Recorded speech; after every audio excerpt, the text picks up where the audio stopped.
दोस्तों, आप जानते हैं होलिका दहन के पहले होलिका की कथा करने का विधान है। चलिए हम जानते हैं अपने इस वीडियो के माध्यम से होलिका दहन के समय कथा करने का क्या विधान है। आपसे विनम्र निवेदन है आप वीडियो के लास्ट तक बने रहे, तभी इस कथा की महत्ता को आप समझ पाएंगे।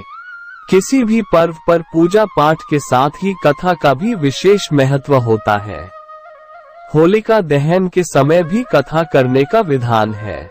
मान्यता है इस दिन होलिका दहन की कथा करके पूजा करने से सुख समृद्धि में वृद्धि होती है, साथ ही सेहत भी अच्छी रहती है। आइए जानते हैं क्या है होलिका की कथा। होलिका दहन के मौके पर असुर राज हिरण्यकश्यप की कथा पढ़ी जाती है। इसके मुताबिक हिरण्यकश्यप काफी बलशाली असुर था। यही वजह थी कि उसको अपनी शक्तियों का भी खूब गुमान था।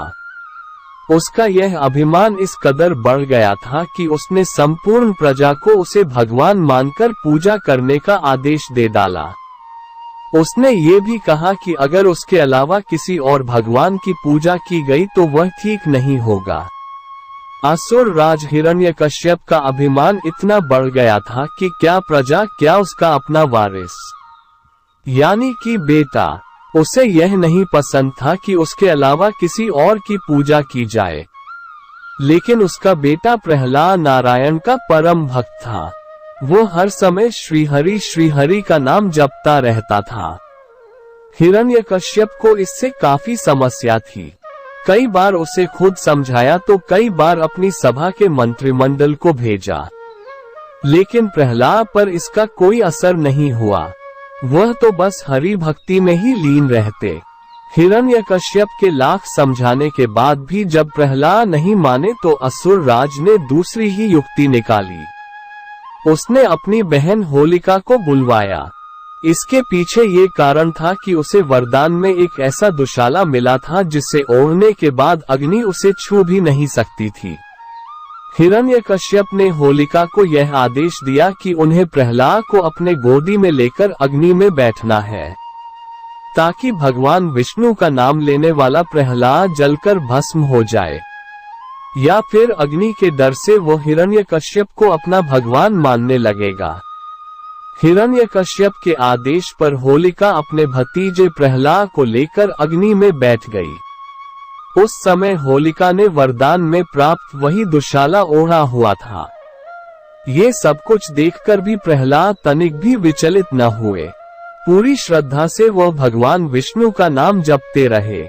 थोड़ी ही देर में कुछ ऐसा हुआ कि शांत मौसम में भी तेज हवाएं चलने लगी। वह भी इतनी तेज कि होलिका का दुशाला हवा में उड़कर प्रहलाद के ऊपर चला गया और वो अग्नि में जलकर भस्म हो गई। होलिका दहन के पूर्व पूजन के दौरान असुर राज हिरण्यकश्यप और भक्तप्रायण प्रहलाद की यह कथा पढ़ने का विधान है।